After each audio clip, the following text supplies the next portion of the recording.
Canal Livre TV traz a entrevista exclusiva com o governador de Minas Gerais, Romeu Zema. O governador falou: podcast Os Economistas, a sua história de vida e de sua família empreendedora. Nessa conversa, Zema compartilha sua trajetória no governo de Minas, destacando a experiência adquirida na iniciativa privada e como ela tem influenciado suas ações no setor público. Ele também fala sobre as possibilidades de concorrer à presidência da República, além de abordar temas importantes para o futuro do país e de Minas Gerais. Não perca essa entrevista completa, cheia de insídias perspectivas de um dos nomes mais relevantes da política brasileira atualmente. Então temos a honra hoje de receber aqui Romeu Zema, governador do estado de Minas Gerais. Zema, um prazer receber aqui você com a gente nos Economistas. Muito obrigado por aceitar o nosso convite e gastar um tempinho aqui com a gente, cara. Prazer é todo meu, Guilherme, Ricardo, uma satisfação estar aqui com vocês participando desse podcast que eu tenho acompanhado, é cada vez um sucesso maior e o bom, levando informação importante aí para muita gente. Legal, obrigado aí. Eu queria começar com uma pergunta, Zema, interessante, porque a gente fez uma rodada aqui de entrevistas com os candidatos à prefeitura de São Paulo. E uma das candidatas foi a Marina Helena, a gente teve um papo. Você esteve com ela aqui então? Sim, muito bacana. Muito bacana. E uma das perguntas que eu fiz para ela, eu falei, poxa, Marina, a gente vai analisar a sua carreira, né, no setor privado, e a gente percebe que você tem uma carreira super bem sucedida.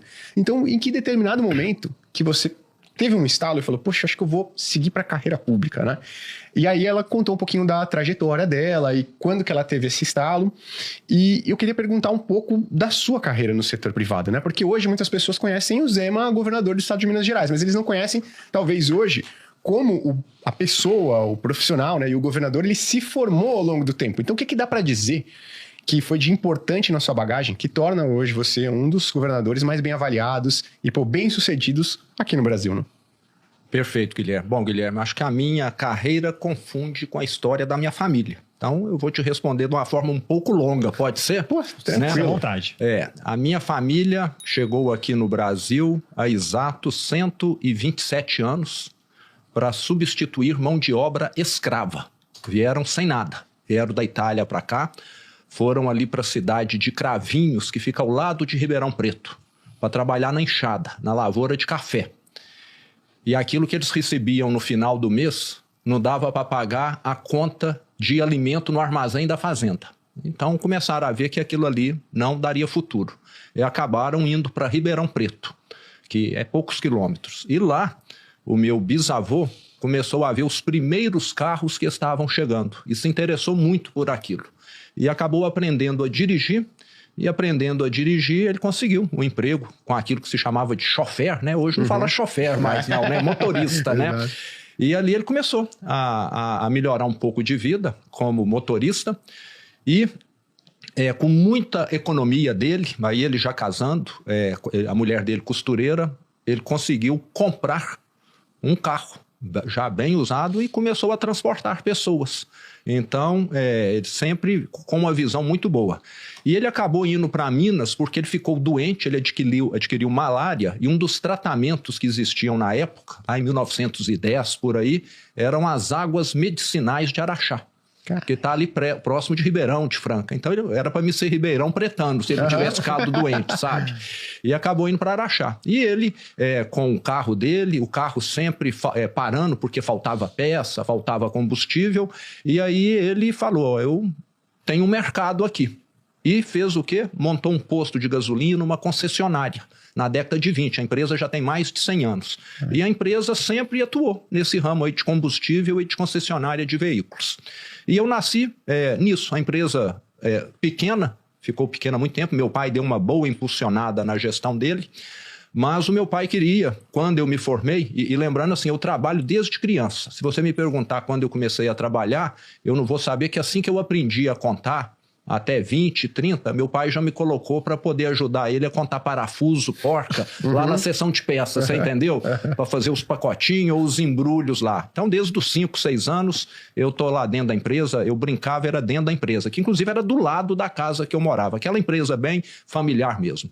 Mas eu sempre interessei muito, sempre acompanhei meus pais no negócio. Meu pai conseguiu fazer a empresa crescer bastante, sempre nesse ramo de carro, concessionárias, de postos de gasolina.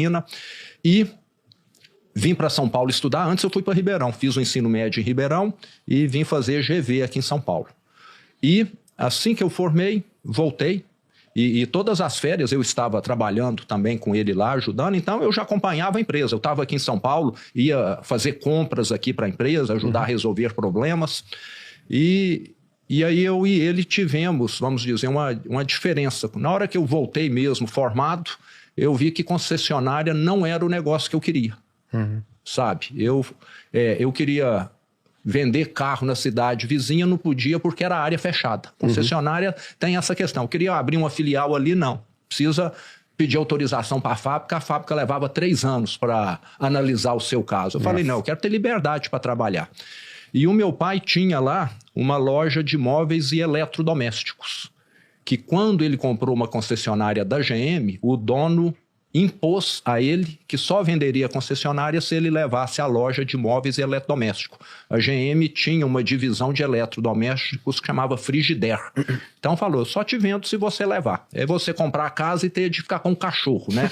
Mais ou menos isso aí. Então meu pai levou e nunca gostou daquele negócio. E eu vi que tinha oportunidades de crescer. Isso em 1989 ainda. Então já tem bastante tempo. E ele falou, não mexe com isso não, você vai precisar vender 50 geladeiras para lucrar o que eu lucro vender num Chevette. Mais ou menos foi isso aí, sabe, que ele falou para mim lá. E mostrou, eu devia ter guardado o papel lá. Mas eu falei, não, eu quero, aqui eu conheço a região aqui e vejo que nós temos condição de atender muito melhor os clientes aqui da região, em cidades vizinhas, do que eles têm hoje, se a gente montar lojas nas cidades vizinhas aqui. E aí nós combinamos. Ele me emprestou o dinheiro com juros, igual o banco empresta, né? As concessionárias foram um negócio muito bom lá na década de 80, 90. E eu comecei a abrir lojas. Das 10 primeiras que eu abri, eu tive de fechar metade. Mas eu estava aprendendo, né? Ou eu escolhi um ponto errado, ou eu fui numa cidade muito pequena, ou eu não treinei bem o gerente, ou o aluguel era caro demais e a loja não prosperou. Mas eu sei que depois de uns 2, 3 anos, eu já tinha mais ou menos subido bastante na curva de aprendizado. E aí, nos próximos 30 anos, mais ou menos, eu abri lojas em 470 cidades, que estão lá hoje operando, dando mais de 5 mil empregos direto. E, nesses 30 anos, eu rodei mais de 2 milhões de quilômetros dirigindo. Porque para abrir loja em 470 cidades, você tem de rodar muito. Enquanto a empresa era pequena, eu é que ia conhecer a cidade, eu é que ia prospectar imóveis, visitar as imobiliárias, depois fazia o contrato de aluguel, depois ia fazer a reforma do imóvel, contratar alguém, depois ia treinar a equipe, depois inaugurava a loja e acompanhava a operação da loja. Então, eu passei boa parte da minha vida, vamos dizer, no trecho, trabalhando. Quando alguém fala uma cidade de Minas, na maioria das vezes, eu conheço a cidade e na hora que a pessoa fala, vem na minha cabeça aquela imagem da praça, da rua, de não sei o quê. Porque já lembro. Eu já lembro na hora, vem automaticamente, entende? Então, a minha vida foi bem dedicada a esse negócio. Legal. E eu só mudei de profissão por um motivo... Aí volta a Marina, que você estava falando, né? Porque em 2015 e 2016, eu tinha, durante todos esses quase 30 anos aí, só inaugurado lojas, ampliado a empresa, contratado gente, mas em 2015 e 2016 o Brasil teve a maior recessão da história. Vocês são da área financeira e sabem.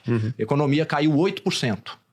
E o setor nosso, que é o setor de bens duráveis, que é com venda financiada, parcelada, sofreu muito. E nesses 2 anos eu tive de reduzir o quadro da empresa em 2.500 funcionários.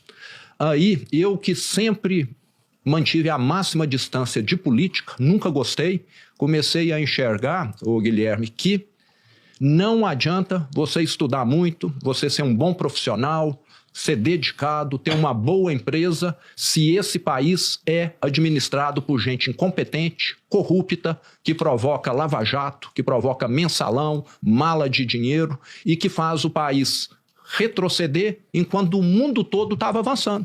Naqueles 2 anos lá, se você olhar, a Ásia estava crescendo, a Europa crescendo, a América Latina crescendo, mas tinha um país que estava na contramão. Brasil. Motivo, classe política corrupta. Aí eu comecei a ver que não adianta. E pouco tempo depois, no final de 2016, eu gosto muito de gestão, sempre estudei muito, E todo livro de gestão fala, Ricardo, que o maior desafio do gestor é fazer uma sucessão bem-sucedida. E eu, na minha carreira, eu vi muitas empresas se perderem na hora da sucessão. E eu falei, eu vou fazer minha sucessão.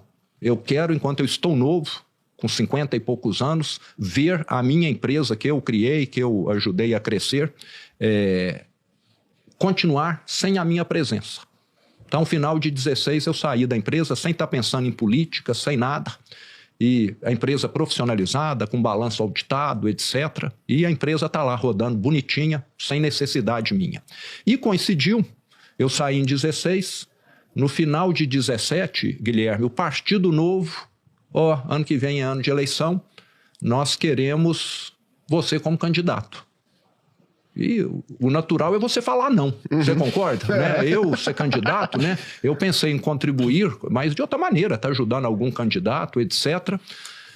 Mas insistiram, falar, não, você tem condição, a sua empresa é bem conhecida no interior. Um ponto importante que eu não comentei, né? Apesar de ser uma empresa que está em mais de 470 cidades, o foco nosso, Ricardo e Guilherme, são cidades pequenas.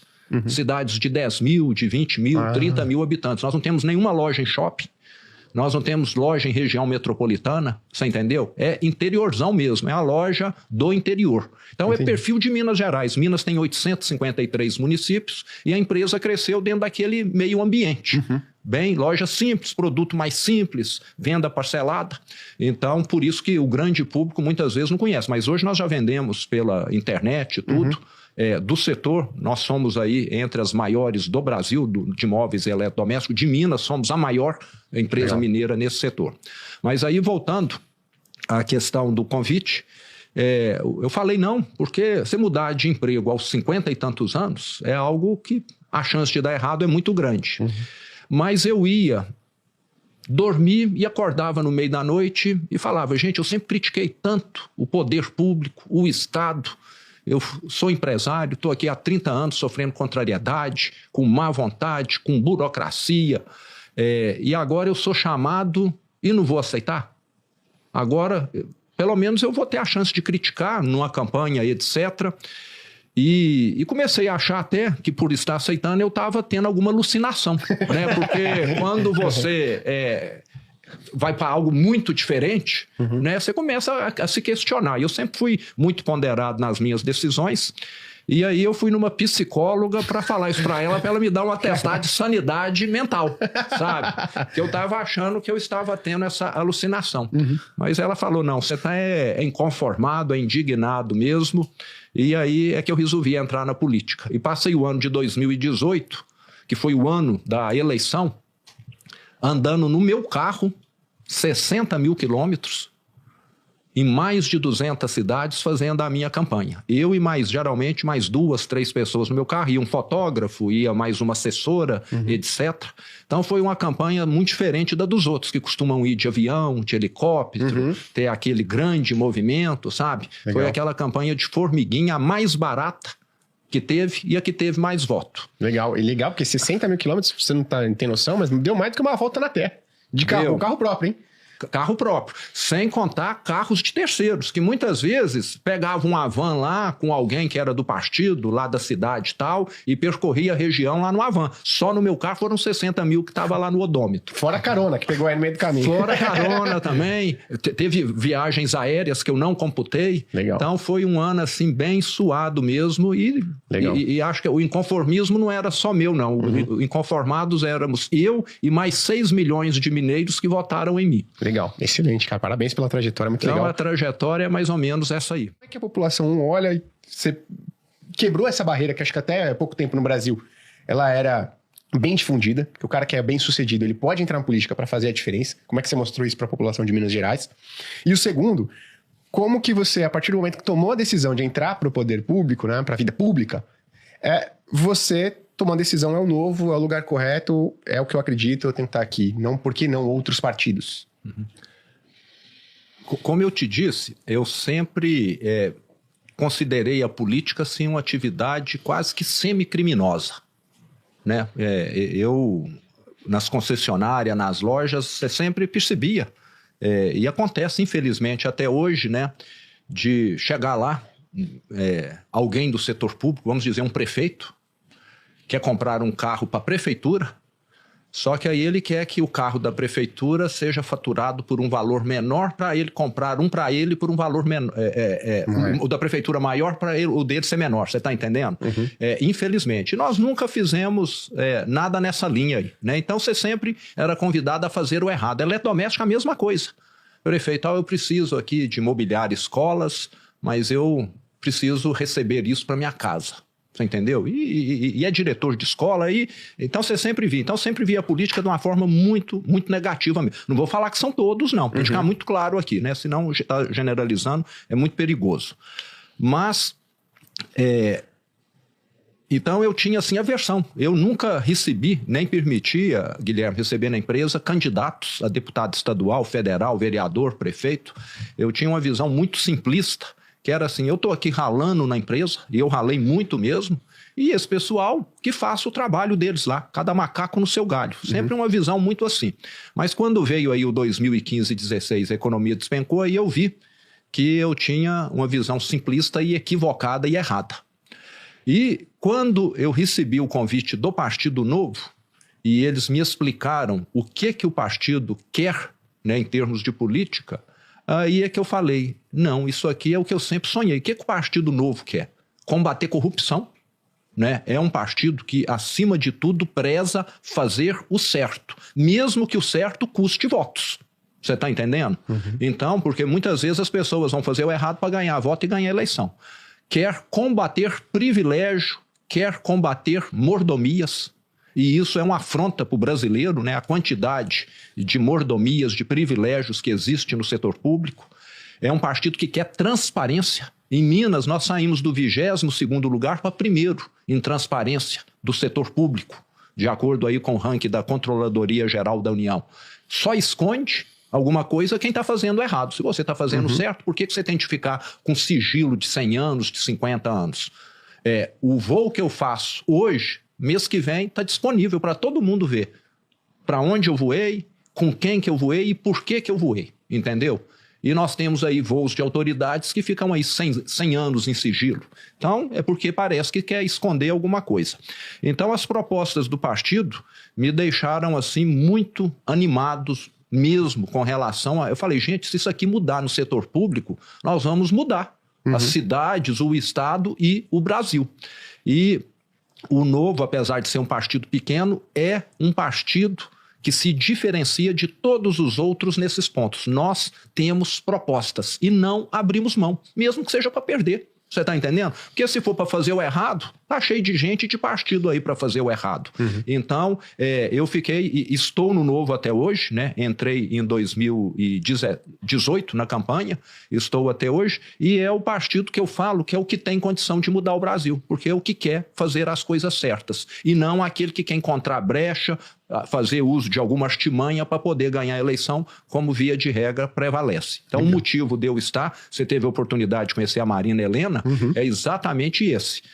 Nós somos um partido que tem proposta e não mudamos essas propostas. E eu tive de aplicar isso lá na minha gestão. Nós somos contra privilégios e mordomias? Somos. O que eu fiz? Eu não moro no Palácio das Mangabeiras, que é a residência oficial de governador de Minas. Eu fui morar numa casa que eu aluguei, que eu pago com o meu salário. Em vez de ter 32 empregadas, garçons, governanta, cozinheira, não sei mais o que o ex-governador antes tinha, eu tenho uma empregada que eu pago do meu bolso. Em vez de usar um helicóptero para ir trabalhar, como o ex-governador fazia, eu fui morar perto de onde eu trabalho e vou de carro.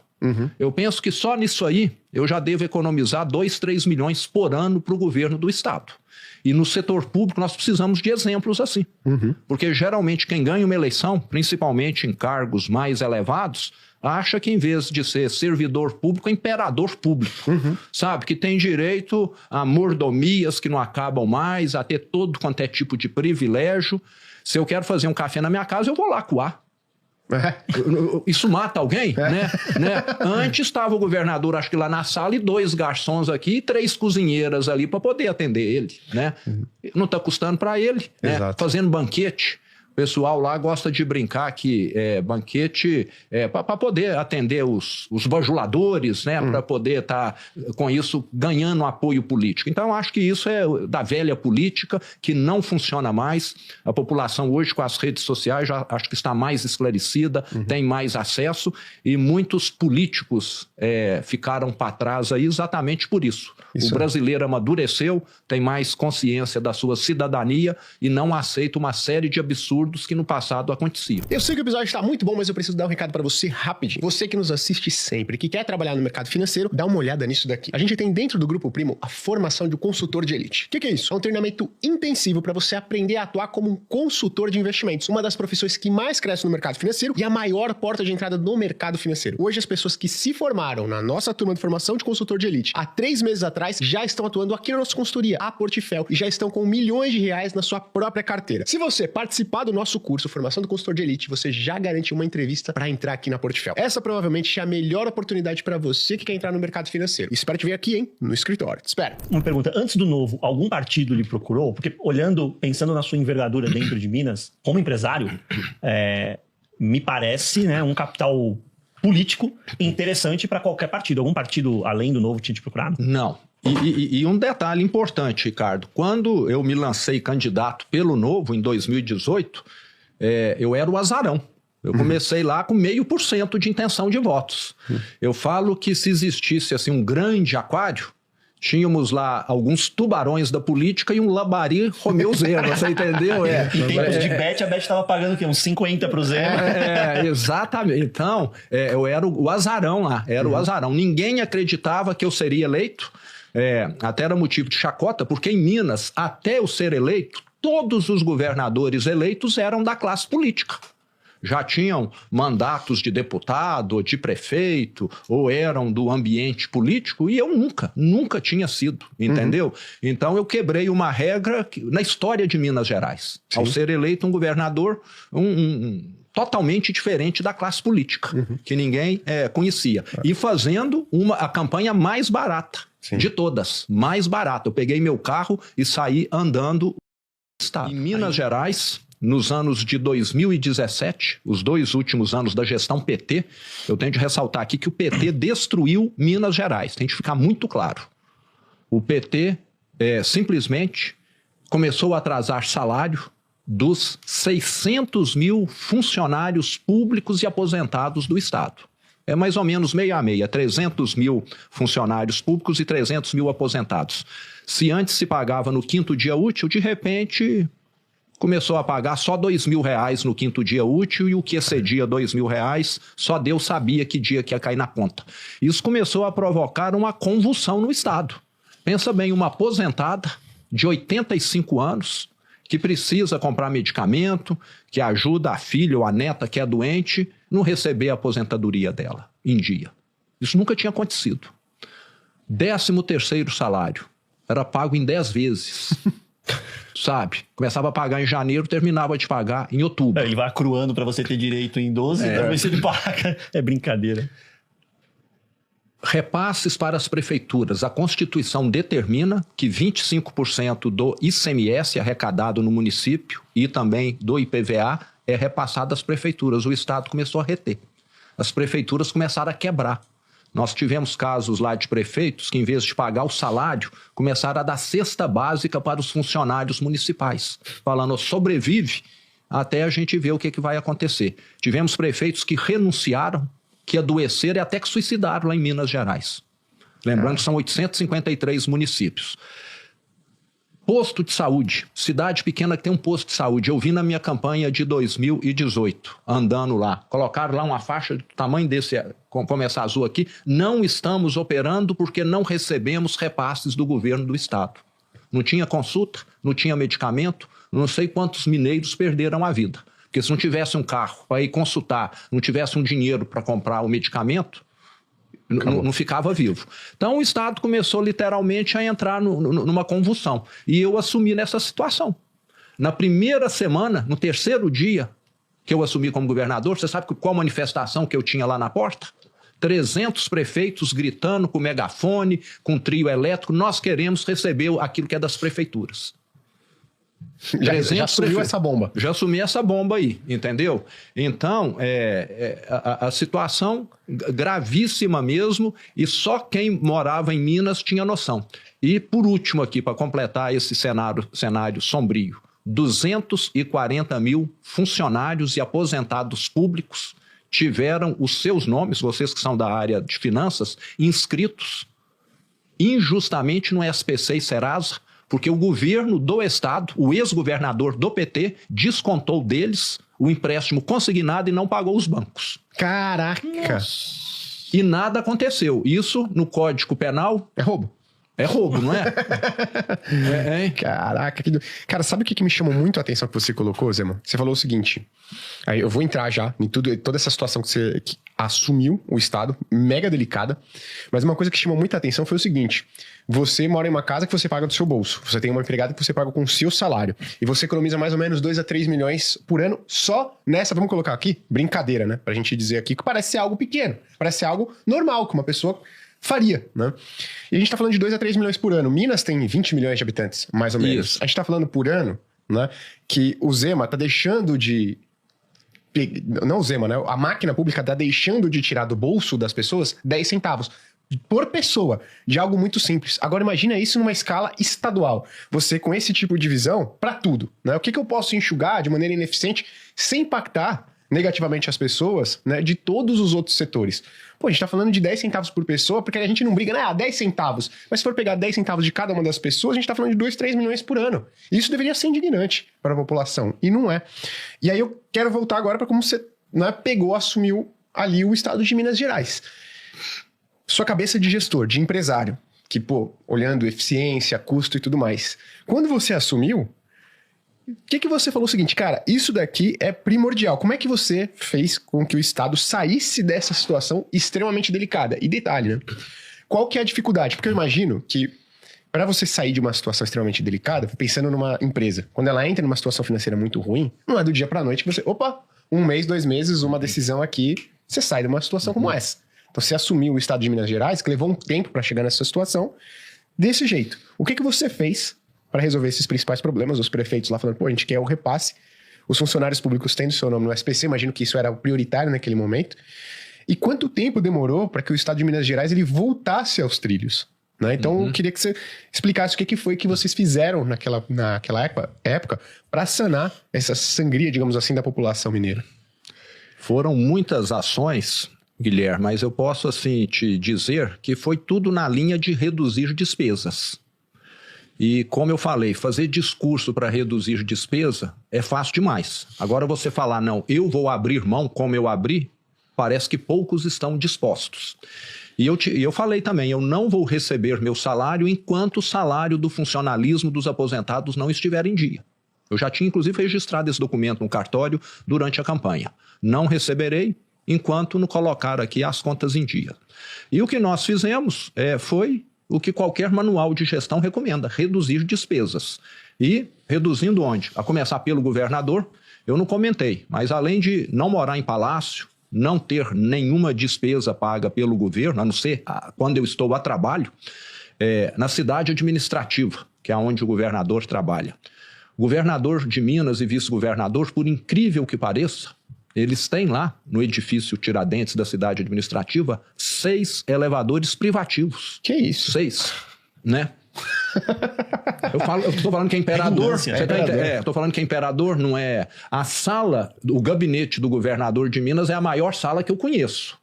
Eu nunca fui em um lugar que tem uma sala maior do que o gabinete que eu trabalho. Vocês estão convidados, caso for Belo Horizonte, para poder conhecer lá. Uma hora eu quero tirar a medida para poder saber quantos metros quadrados tem. Mas deve ter lá, eu penso que uns 250 metros quadrados. Isso? Ou 300, é por aí. A ordem de grandeza deve ser mais ou menos essa aí. Uns 200 metros tem. O que eu fiz com os elevadores privativos? Desliguei. Eu subo no elevador com todo mundo. Tem algum mal nisso?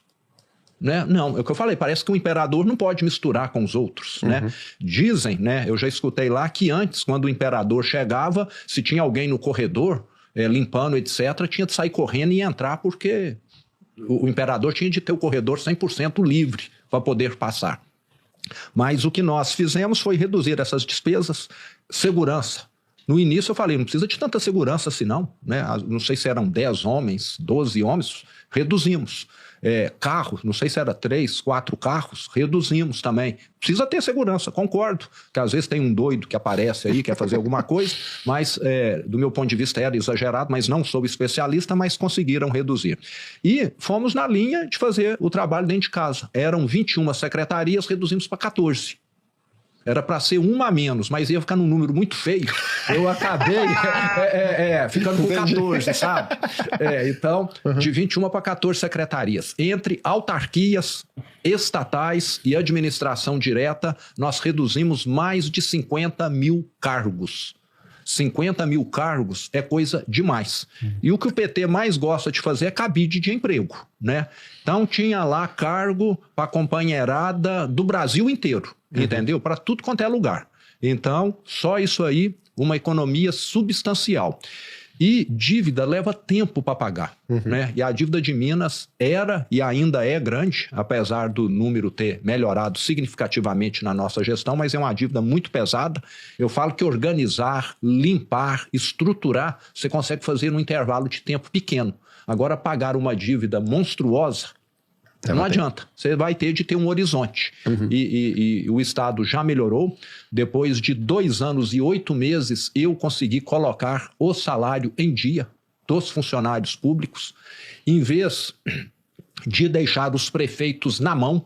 Aquilo que o Estado não repassava, as prefeituras já tinham questionado na Justiça, e o mais simples para mim teria sido, deixa a Justiça decidir, isso vai virar precatório. Eu falei, não, as prefeituras estão morrendo, nós vamos fazer aqui um esforço extraordinário para poder ajudar as prefeituras. Pegamos essa dívida com as prefeituras, 29 bilhões e 800 milhões de reais, 29 bi e 800, e estamos pagando ela de maneira parcelada. Desses 29, nós já pagamos uns 20. Ainda tem aí uns 10 bilhões pela frente. As prefeituras abriram mão da correção e já começaram a receber isso logo no 2º ano da minha gestão, já começaram a receber. Foi bom para as prefeituras e para a minha gestão, de certa maneira, foi ruim. Porque um Estado apertado, ainda ter de dispor, como eu já dispus, de 20 bilhões de reais, mas não adianta você corrigir o Estado e as prefeituras estarem morrendo. As pessoas moram, são nas cidades. Então eu vejo que foi uma ação muito correta. Um ponto muito importante, Guilherme e Ricardo, é um secretariado selecionado também. Minas, como eu falei, tem 300 mil funcionários. Sabe quantos parentes e apadrinhados eu tenho no Estado? 0. O único Zema que tem nos 300 mil da folha de pagamento de Minas sou eu. Não tem nenhum outro Zema lá. Não levei um tio, um primo, um sobrinho. Olha que eu tenho muita gente competente na minha família. Fiz questão de falar, eu estou aqui para resolver, não é para distribuir nada para ninguém. Todos os meus secretários foram selecionados por empresas de recursos humanos, que eles chamam aí de headhunter, entendeu? Contratamos uma empresa, o Partido Novo, e montamos lá um time de elite. Eu falo que fazer uma boa gestão é igual ir jogar a Copa do Mundo. Quer ter chance de ganhar? Monte um time de craques. E o que se vê no Brasil é montar, infelizmente, um time de parentada, de companheirada, e não um time de craque. E aí fica difícil de dar certo. Além disso, de corrigir despesas, de colocar gente competente e não companheirada para poder estar trabalhando, foi atuar no sentido de tornar a economia mineira, que estava muito afetada por tudo isso que estava acontecendo lá, uma economia mais dinâmica. O que nós fizemos? Simplificamos muitas leis, muitos regulamentos para atrair investimentos. E eu, que sou empresário, com certeza tenho mais facilidade para conversar com o empresário do que quem nunca foi. Porque eu converso a mesma língua de vocês aqui, do mercado financeiro, que eu atuei mais de 30 anos no privado. E o que aconteceu? Tivemos uma atração de investimento que cresceu, não foi 50% nem 100%, não. Sabe quanto cresceu a nossa atração de investimento? Mais de 800%, se comparado com o governo anterior. O governo anterior, em 4 anos, levou para Minas Gerais 26 bilhões de investimentos. 26. Você pega 26, divide por 4, vai dar aí o quê? 6 por ano. 6 por ano. Na minha gestão, que nós estamos agora com 6 anos e 4 meses, nós já atraímos 475 bilhões por ano. Isso aí dá uma média de mais ou menos 80. Então é você sair de 6 para 80. É mais de 1000%, a bem da verdade. E isso por quê? Porque o Estado voltou a ter credibilidade. E se você, Guilherme, for investir em Minas, eu te garanto, olhando no seu olho, primeiro eu vou fazer questão de te atender. E vou te dar meu telefone e falar, se você precisar de energia elétrica, você vai ter. Se você precisar de um regime tributário especial dentro da lei, você vai ter. Se você cumprir a legislação ambiental, você vai ter a sua licença. Se você atender a lei sanitária, se for para produzir algum alimento, você vai ter também autorização da Secretaria da Saúde. E antes não era desse jeito, ficava tudo engavetado. E eu, como empresário, uma vez eu terminei uma construção de um posto de gasolina numa área que era um posto de gasolina antigo, então nem derrubei árvore, nem entrei em terreno verde, nada, para ter uma assinatura e um carimbo da Secretaria da Fazenda, do Meio Ambiente em Minas Gerais, eu fiquei esperando 3 anos. Em vez de dar 80 empregos nesse posto, eu fiquei pagando 3 vigilantes 3 anos, vigiando lá essa propriedade. A ineficiência.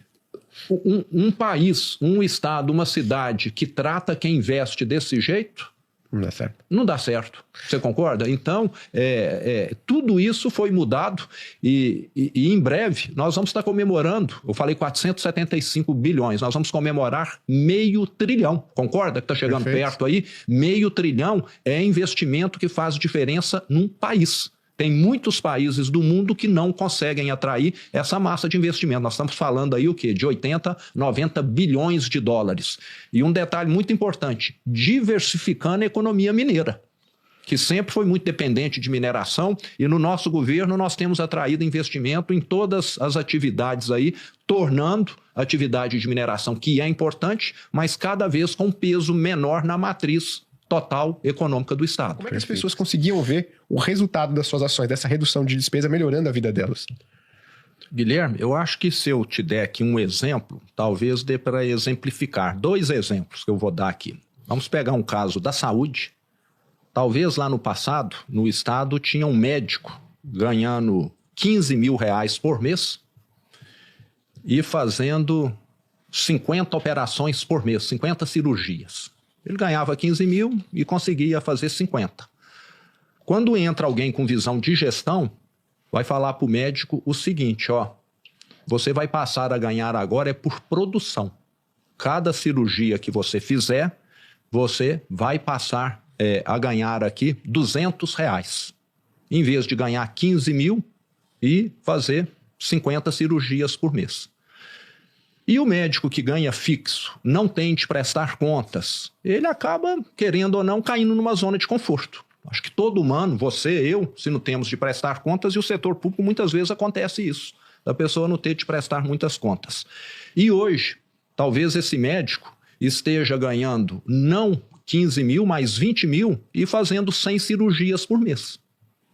Tá entendendo? Ele está ganhando mais, mas por cirurgia está custando muito menos para o Estado. Se o Estado tinha lá talvez 10 médicos, hoje está com 9 ou com 8, produzindo muito mais do que os 10. Porque o sistema de remuneração ficou mais justo. Você vai pagar mais para quem produz mais.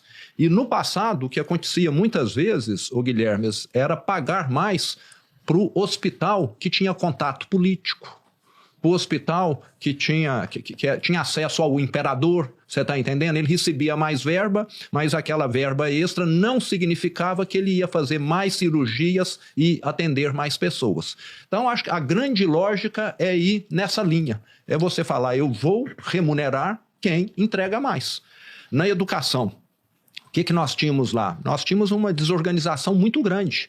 Nós tínhamos salas de aula, às vezes, com 15 alunos, com 18, entendeu? E você pode ter sala de aula com 30, com 35. Então, professoras que ficavam, às vezes, com janelas, não dava para ir em casa, ficava, às vezes, dedicada ali 5 horas, mas para dar 3 aulas só. E não conseguia ir em casa, que se você tem aqui um intervalo de 1 hora, você não consegue ir na sua casa. Nós conseguimos deixar tudo mais organizado, melhoramos o ensino também e muitas vezes sem necessidade de um quadro de professor como tinha no passado. Isso não prejudicou, até contribui, que na hora que você fala, eu vou reduzir aqui um pouco, você deixa os melhores. Você concorda? Né? Então, os alunos passaram também a ter, vamos dizer, aulas com os professores que tinham melhor avaliação.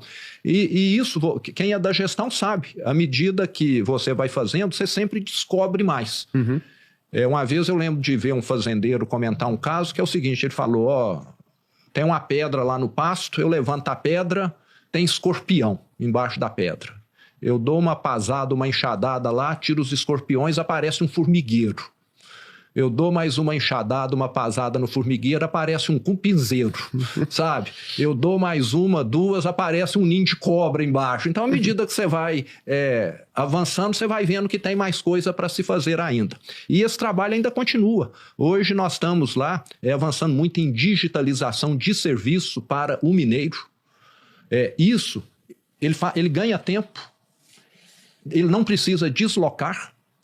Vamos pegar aqui questão, às vezes, de alguém agendar uma consulta, né? No passado, a pessoa tinha de ir, pegar a guia para agendar. Hoje, ela faz de casa, na hora ela já consegue fazer. Quando ela vai fazer a consulta, já está tudo organizado, pronto. Então, uma coisa vai trazendo. À medida que você vai aprofundando, você vai vendo que tem mais ineficiência ainda. Eu acho que esses exemplos que eu dei aqui são assim muito elementares, simples, mas dá para entender, eu acho que a lógica. Perfeito. E não é quantidade de gente que melhora.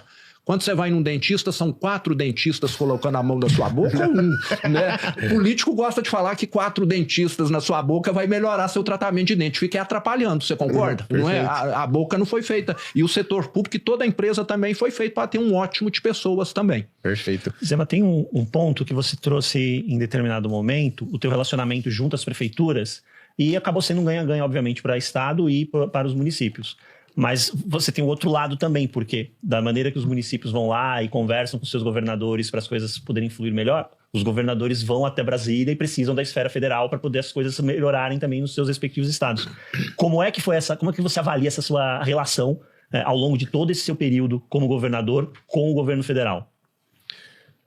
Bom, a maior parte hoje dos recursos do Estado para as prefeituras são repassados de maneira automática, né? Esse ICMS, o IPVA, do governo federal para os estados também, a maior parte é repassada de maneira automática também. O imposto de renda, alguns tributos federais, IPI, né? Os estados têm aí uma participação. Então, a maior parte daquilo que vem do governo federal é devido a um cálculo matemático. Mas existe muito essa questão de obras, né? Nós temos lá em Minas prefeitos que falam, eu preciso aqui na minha cidade, que tem 70 mil habitantes, de uma unidade do Corpo de Bombeiros. E aí você vai olhar o mapa de Minas, Corpo de Bombeiros, você concorda que é uma coisa totalmente proporcional ao tamanho da população? Quanto mais gente, mais você precisa. Mais acidentes vai ter, mais problemas você tem para o Corpo de Bombeiros socorrer. E lá em Minas, tanto o Corpo de Bombeiro, como às vezes até a própria Polícia Militar, como Defensoria Pública, muitas vezes essas unidades foram instaladas não aonde iriam atender um maior número de pessoas, mas sim onde era do interesse eleitoral de alguém. Você está entendendo? Clássico do Brasil. Nós temos unidades da Defensoria Pública em Minas em cidades de 10 mil habitantes e tem cidade de 100 mil que não tem. Caraca. Porque era curral eleitoral de alguém. Isso para o Brasil é terrível. Você está entendendo? É terrível isso. E no meu governo nós temos tomado decisões técnicas. Eu deixo muito claro para o prefeito, você é o 5º da lista. Porque antes de você eu tenho essa e essa cidade aqui. Então, quando você toma decisões técnicas, e tem de ser, porque desse jeito como que se diz, o recurso vai ser utilizado da melhor maneira. Se você tem 10 mil reais, pode fazer 50 cirurgias aqui, 10 aqui, você vai fazer mais cirurgias, você concorda? A lógica do Corpo de Bombeiros, da Polícia Militar, etc., é tudo nessa linha. Das estradas também, você tem medição de tráfego das estradas, tudo isso faz com que fique fácil você fazer a gestão. Chega um prefeito lá, nós mostramos para ele. O seu caso é esse aqui. Ele pode até não achar bom de saber que o caso dele vai ser tratado daqui a 1 ano, 2 anos e não de imediato. Agora, no governo federal, muitas vezes as coisas, principalmente nesse governo atual do PT, são tratadas de forma política e não de forma técnica, né? costumam levar mais recursos para onde eles têm mais interesse.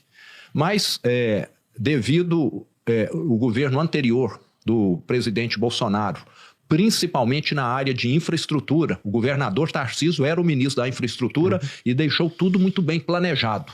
Então, nós estamos tendo lá em Minas diversas concessões de rodovias federais que foram planejadas. Tarcísio, enquanto ministro, já tinha me mostrado, e o Estado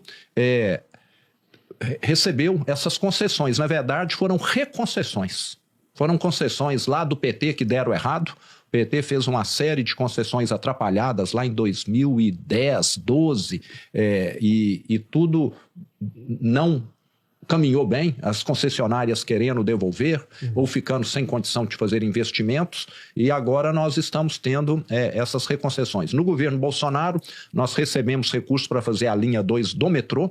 Agora, nesse governo do PT atual, com certeza, devido ao meu posicionamento, eu sou um crítico de gastança no setor público e tenho criticado muito essa gastança que só tem produzido inflação, só tem produzido juros altos e, consequentemente, comprometendo a vida das pessoas e o crescimento futuro do Brasil. Eu percebo claramente que há, né, uma má vontade com relação a Minas Gerais. Mas eles gostam muito de lá, vale salientar, inaugurar empresas que nós atraímos, sabia? Qual caso? Gostam muito de lá inaugurar. Nós levamos, como eu falei, quase $500 bilhão de investimentos, né? Então estiveram lá recentemente na inauguração de uma ampliação da Stellantis, que é a Fiat, né, que vai produzir mais, a Gerdau, uma grande siderúrgica que também ampliou a capacidade, e também em Montes Claros, num anúncio de ampliação que nós tratamos também da Novo Nordisk, que produz insulina, uma grande farmacêutica da Dinamarca.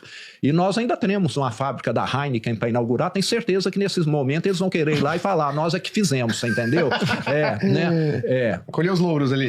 Eu recomendo eles até inaugurar coisas que os governadores do PT atraíram, né? Porque o que nós estamos lá inaugurando, eles podem ir, mas eles gostam de ir e falar que tudo aquilo. E assim, tudo muito bem, vamos dizer, selecionado. Só entra no evento quem é petista de carteirinha para poder aplaudir um e vaiar outro, você está entendendo? É um negócio assim bem direcionado mesmo, sabe? Interessante. Então nós temos avaliado bem se compensa ir ou não também, mas isso não resolve nada, né? Porque o que resolve é o que o brasileiro sente no dia a dia, vocês concordam? Sim, né? total. Ele pode ir lá num evento, eles me vaiarem, aplaudirem ele, enaltecerem ele, mas o brasileiro está vivendo só pior, não resolve nada.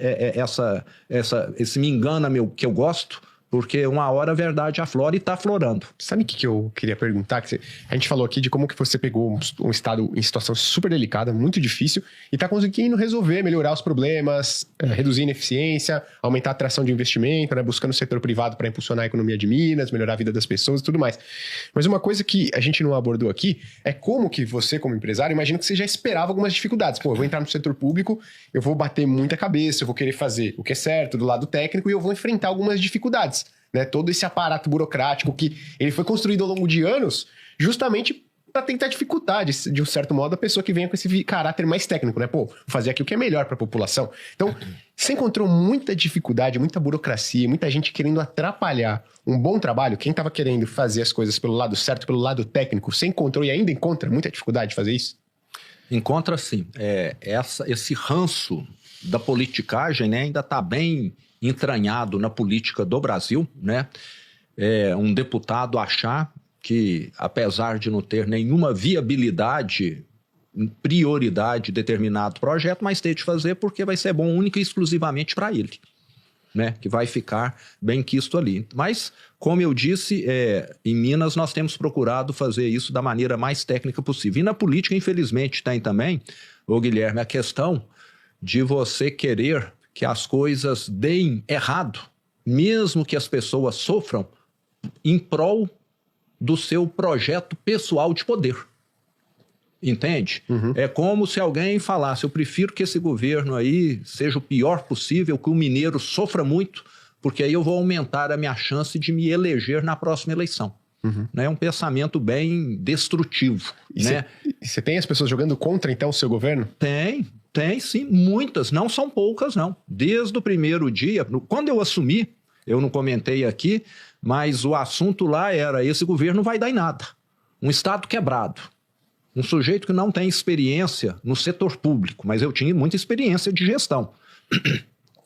E o que eles queriam eram isso. E armaram diversas arapucas lá. Você está entendendo? Mas com trabalho sério, o resultado começa a aparecer. E o Estado de Minas, devido ao governo PT, tinha ineficiência acumulada para tudo quanto é lugar. Sabe? Tem aquele ditado que fala que foice cega já faz um belo trabalho aonde o capim está muito alto, né? Lá em Minas estava nessa situação. Você está entendendo? Tinha muita ineficiência. E nós conseguimos, e ainda estamos avançando nisso. Mas a aposta lá era que o nosso governo ia andar para trás no meio do caminho. E o setor público é lento, né? Eu falo que nós temos uns problemas muito grandes no setor público, no setor privado não tem, que é a questão de super salários, né? Eles próprios vão colocando o salário, e quando o povo está sofrendo, quando tem uma recessão, quando tem desemprego, tem queda no poder aquisitivo, aqueles que conseguem legislar em proveito próprio só vão aumentando os seus salários, os super salários, etc., independente de época econômica. Na minha opinião, nós tínhamos de ter no setor público alguma coisa assim. O país entrou em recessão, desemprego está aumentando, tinha de ter um freio no setor público, você concorda? Concordo. Por que só o setor privado paga a conta? Por que os super salários continuam subindo? Né? Tinha de ter alguma coisa para eles saberem que eles só vão ganhar mais se a vida do povo estiver melhorando. Então, nós temos aqui uma desvinculação muito grande do público e do privado. O público continua, vamos dizer, prosperando, não sei se a palavra certa é essa, enquanto o privado está regredindo. Né? Mas a palavra certa não é prosperando, não, é parasitando mais. Vamos deixar bem claro aqui, né? Porque tudo que nós temos no Brasil é produzido pelo privado. O público só administra os recursos. Perfeito. Uma coisa que eu queria perguntar é: você está chegando aqui mais da metade do segundo ano do seu mandato. Obviamente você tem aqui uma história muito longa com Minas Gerais, né? Você tem o seu negócio, você é de Minas, governador do estado, mas você conseguiu e vem fazendo um bom trabalho em Minas Gerais. Aí são duas perguntas. Como você vê Minas Gerais depois que o seu segundo ano de mandato, né, ele finalizar? Como é que o Zema pretende continuar atuando para que a vida do mineiro continue melhorando? E se você pretende, de um modo ou de outro, ajudar na construção de um Brasil, dessa vez mais eficiente, com decisões mais técnicas, de um outro modo também, né, querendo alçar voos maiores. Então, acho que seriam dois pontos. Você está no final, caminhando, né, para metade aí, já estamos na metade do seu segundo mandato. Então, como é que você pretende continuar atuando para que a vida do mineiro melhore? E se você pretende, de um modo ou de outro, falar: cara, consegui fazer um bom trabalho aqui em Minas Gerais, né? Será que eu não consigo fazer um trabalho dessa proporção no Brasil como um todo? Como é que você vê a sua carreira? Porque sempre que a gente fala, sempre que a gente cita, sempre que a gente vai ler nomes de possíveis candidatos à presidência, o seu nome, com certeza, ele figura entre os mais cotados. Então, como é que você vê a sua situação atual, né? Se você me permite, só um complemento em relação à primeira pergunta que o Gui colocou, que é como você vê Minas para frente após os seus 2 mandatos. Se você puder rapidamente pincelar como você vê a diferença dos benefícios que você entrega para Minas do primeiro e do segundo mandato. No primeiro mandato a marca foi essa, no segundo mandato a marca foi essa. Perfeito. Entendi perfeitamente. Até eu não vou falar do primeiro e segundo mandato, não. Vou falar dos 2 mandatos como um todo e do futuro. Você vai entender por quê. O meu governo é um governo que priorizou muito projetos de longo prazo. Eu falo que a maioria dos políticos gostam muito de plantar milho e soja, que você colhe rapidinho. E lá nós plantamos muito eucalipto e mogno. Você entendeu? Então a colheita vai começar agora. Né? Nós estamos aí há 6 anos e 4 meses. E o meu sucessor é que vai inaugurar as grandes obras de Minas, não serei eu. E eu recebi, eu não comentei aqui, um grande cemitério de obras inacabadas, vandalizadas, depredadas, sem recursos para concluí-las. Além de estar concluindo isso tudo, a grande maioria nós já concluímos, obras de toda a natureza, eu vou entregar para o meu sucessor um canteiro de obras em andamento, com recurso reservado, definido para ele concluir. Você concorda que é o oposto? Perfeito. Antes era obra no meio do caminho, vandalizada, depredada, abandonada. Sem dinheiro. Sem Caixa dinheiro. furado. Agora é obra organizadinha, com tudo reservado para ele concluir. E eu espero que o meu sucessor é a pessoa que tem sido meu braço direito lá hoje, que é o Matheus Simões, professor da Fundação Dom Cabral, que vocês devem conhecer de nome, uma bela escola de gestão que nós temos lá em Belo Horizonte, uma das mais respeitadas, exatamente. E ele é uma pessoa inteligentíssima, brilhante, e tem sido uma peça fundamental. E na minha certeza é a pessoa mais indicada e eu estarei dando todo o apoio a ele. Uma das obras que nós vamos ter lá, que inclusive já foi concedida, que o Estado colocou recursos, é o Rodoanel Metropolitano.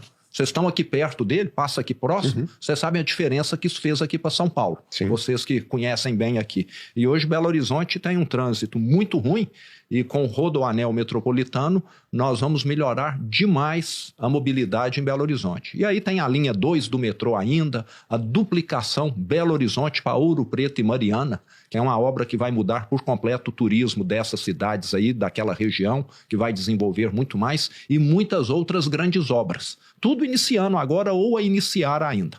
E eu só joguei a semente. Quem vai colher vão ser os próximos governadores, mas fico felicíssimo. O Estado de Minas, independentemente de situação econômica do Estado ou do Brasil, ele vai continuar avançando. Legal. Porque essas obras, o dinheiro é carimbado, está lá e ninguém pode mexer. É dinheiro para fazer, ou já tem um contrato assinado com a concessionária, etc. Posso fazer só uma observação, Zema? Porque eu achei muito legal, porque sempre que eu vou fazer live com os nossos assinantes ou falar sobre algum tema de economia, eu costumo dizer que o Brasil é um resultado de uma sucessão de projetos de curtíssimo prazo, que são pessoas que tomam a decisão visando colher o benefício para si próprio. Só que você não constrói uma nação bem-sucedida com projetos de curto prazo. Assim como você não constrói uma vida pessoal bem-sucedida com projetos de curtíssimo prazo. Pensa isso para um estado, para um país. Então é muito legal você dizer isso, que os projetos são de longo prazo, porque o Brasil carece demais desse tipo de visão. Desculpa, só para fazer. Não, mas é isso mesmo. A minha gestão vai acabar e 2 anos depois, 3, 5, 6, vai estar inaugurando coisas que foram plantadas agora. E você não faz um rodoanel em 1 ano, em 2 anos. Você não faz uma linha nova do metrô em 1 ano, 2 anos também. São projetos caríssimos, né? E de obras de longo prazo. Essa duplicação para Ouro Preto e Mariana. Eu penso que é obra para 5 anos, no mínimo, para poder ficar pronto. E é muito bom, né? Porque é o longo prazo que muda a nossa vida. Perfeito. Eu falo que nós temos, infelizmente, eu acho que a cultura brasileira e um tanto quanto da latina, uma visão muito imediatista de mundo. E isso é muito ruim, né? Para você ser um bom médico, um médico renomado, são quantas décadas de esforço? Perfeito. No mínimo 2, você concorda? Sim. Né? Você tem de entrar na faculdade, formar, ter um consultório, fazer cirurgia, aí você vai ser considerado um bom cardiologista, vamos dizer, né? E tem gente que acha que para dar certo na vida é fazer um esforço de 6 meses que o resultado tem de aparecer, e não é, né? Perfeito. Eu sei que tem os casos excepcionais dos artistas, né? Que decolam igual um foguete, mas nós estamos falando do mundo dos normais aqui, não é? Do seu, do meu aqui, né? Mas indo para a questão de Minas, voltando aqui, então Minas está bem engatada para continuar, né? E espero que seja o Matheus Simões. E Brasil, eu quero contribuir muito com o Brasil, não sei ainda de que maneira, Ricardo e Guilherme, né? Eleição é sempre uma interrogação, as coisas se resolvem na última hora, as chapas, etc. Eu já participei de 2 questões de coligações, a mesma coisa, mas eu sei que o Brasil, que está sendo, de certa maneira, muito afetado negativamente pelo PT, que foi o estado que destruiu Minas Gerais na gestão de 2015 a 2018, então eu tenho já uma especialidade que é reconstruir aquilo que o PT destruiu, sabe? Currículo bom. Eu tenho essa especialidade. E Minas, eles fizeram uma coisa boa lá em Minas, que foi enterrar definitivamente o nome do PT, você entendeu? Quando você fala em Minas Gerais PT, parece assim que você já está perdendo ponto lá em Minas, porque ficou sinônimo de gestão desastrosa. Então, nesse ponto foi bom que em Minas, muito provavelmente, eles, com certeza, é um estado onde eles vão ter mais dificuldades. Foi, talvez, a pior gestão da história do estado em todas as épocas. E eu não tenho nenhum plano pessoal de poder, Eu tenho lá os negócios, como eu falei, estão bem tocados lá, mas eu ainda posso contribuir muito. E o que eu quero é estar tirando o PT de Brasília. Você entendeu? Qualquer candidato da direita que chegar lá, eu tenho certeza que faz um trabalho melhor. E como eu não tenho essa dependência de eleição, eu acabo tendo uma posição mais tranquila. Porque um dos problemas do político profissional, Ricardo, é que ele muitas vezes depende de ganhar a eleição. Né? E quem depende de ganhar a eleição fica muito mais sujeito a fazer coisa errada para poder ganhar a eleição do que quem... Mas se o cara não ganhar a eleição, ele vai tirar 4 anos de sabático. Né? Exatamente. Então, eu tenho, vamos dizer, uma condição mais confortável. Porque se eu não for candidato ou for e não ganhar, eu tenho outros projetos para estar seguindo a minha vida, mas eu quero contribuir muito com o Brasil. Você está entendendo? Eu acho que aquilo que nós fizemos lá em Minas pode ajudar muito o Brasil. Uma gestão enxuta, uma gestão com bons profissionais, uma gestão com muito mais decisões técnicas do que políticas. Não estou falando que a política tem de ser desconsiderada, mas em muitos pontos você tem de ser técnico. Você não vai fazer uma cirurgia com o médico tal porque ele é do seu partido. Você vai fazer uma cirurgia porque você sabe que ele tem um histórico de bom médico. E, infelizmente, no Brasil, muitas vezes, em diversas áreas, a política, a ideologia entra e não funciona. Excelente. Então, se essa missão... Não sei, você estava vindo para cá, não sei se estava em trânsito, a gente acabou de sair uma pesquisa Atlas Intel, você chegou a dar uma olhada? Ou... Não? E seu nome cogitado para o segundo turno com 40% de intenção de votos, no segundo turno contra o Lula, e Lula com 44, 45. 44, 45. Mas já está... Não cheguei a ver, não. Perto ali, então, dizendo informação em primeira mão aqui para você. E um detalhe importante, né? Não estou falando isso com relação a mim, não.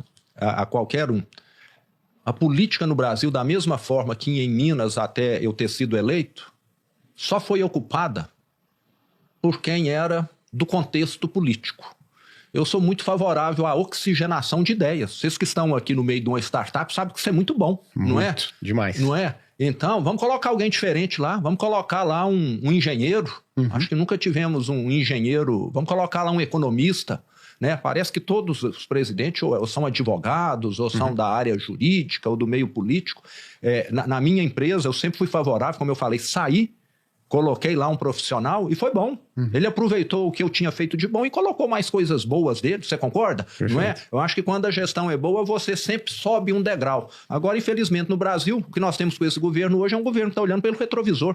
Colocar o Banco Central independente para a moeda nossa ser uma moeda mais séria, mais valorizada, querem acabar com a independência do Banco Central.